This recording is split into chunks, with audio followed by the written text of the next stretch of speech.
अस्सलामुअलैकुम वरहमतुल्लाहि वबरकातुहू। मुफ्ती साहब की बारगाह में सवाल आता है कि मैं एक प्राइवेट स्कूल में एज ए अकाउंटेंट काम कर रहा हूँ। तो वो पेपर में ये हुआ है कि वो उन्होंने जो है ना बाद बच्चे जो फेल हो रहे थे उनको पास कर दिया, उनके नंबर बढ़ा के उनको पास कर दिया। अब ये पूछना चाह रहा हूँ कि क्या ये वालिदैन के साथ धोखा है और क्या इसमें गुनाह होगा? और दूसरा ये है कि ये जो तनख्वाह मैं लेता हूँ, ज़ाहिर उन बच्चों की तनख्वाह भी आती है, मैं भी तनख्वाह लेता हूँ। मैं तो चलो पढ़ाता ना, मैं उसमें मैं भी गुनहगार होऊंगा और दूसरे टीचर जो है पढ़ाते हैं तो वो भी तनख्वाह ज़ाहिर लेते हैं, तो वो भी गुनहगार होंगे। बराए मेहरबानी इस पर तफसीली रहनुमाई फरमाएं। जज़ाकल्लाह।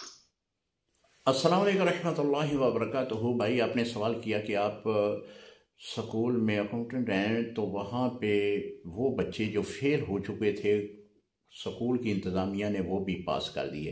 इस ज़िम्मन में आकर आपने पूछा कि मेरी तनख्वाह भी इस स्कूल में जायज़ है कि या नहीं। देखिए, प्राइवेट स्कूल तो बच्चे को फेल नहीं करेगा ना। अगर वो फेल करेगा तो वालिदैन आ जाएंगे कि भाई इतनी फ़ीस आपने ली है तो अब फेल कर दिया है। प्राइवेट स्कूल की यही तो मौज है कि उसमें बच्चा फेल नहीं होता, बच्चा पास ही होता है।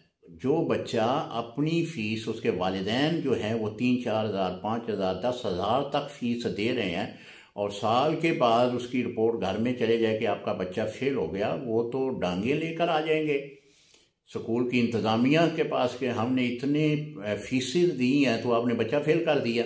तो प्राइवेट स्कूल जो है वो कभी बच्चा फेल नहीं करेगा। प्राइवेट स्कूल तो फेल बच्चे को भी पास करेगा। और बाकायदा तौर पर ये तो एक पास करने की आपने बात की है ना, इन्होंने अनामात रखे हैं, हर बच्चे को इनाम देते हैं। जो बच्चा फेल होने वाला है ना उसको भी इनाम देते हैं ताकि घर में जाकर इसके वालिदैन ये समझें कि मेरा बच्चा इस प्राइवेट स्कूल में जब से आया है बराबर आया है, इसने इस अमले ने उसके जो है वो मुस्तकबिल रोशन कर दिया। हालांकि ये सभी झूठ फरेबकारी इनकी होती है। बच्चे की अगर तलीमी पोजीशन कम भी है तो ये बढ़ा चढ़ा कर वालिदैन के सामने पेश करते हैं। ये अमल इनका है। आप वहाँ पे मुलाजमत कर रहे हैं, आपकी तनख्वाह जो है वो शरन जायज़ है, इसमें कोई मज़ायका नहीं। आप तनख्वाह लें, काम करें। अल्लाह करीम सब को बरकतें अता फरमाए। अस्सलामु अलैकुम रहमतुल्लाहि व बरकातुहू।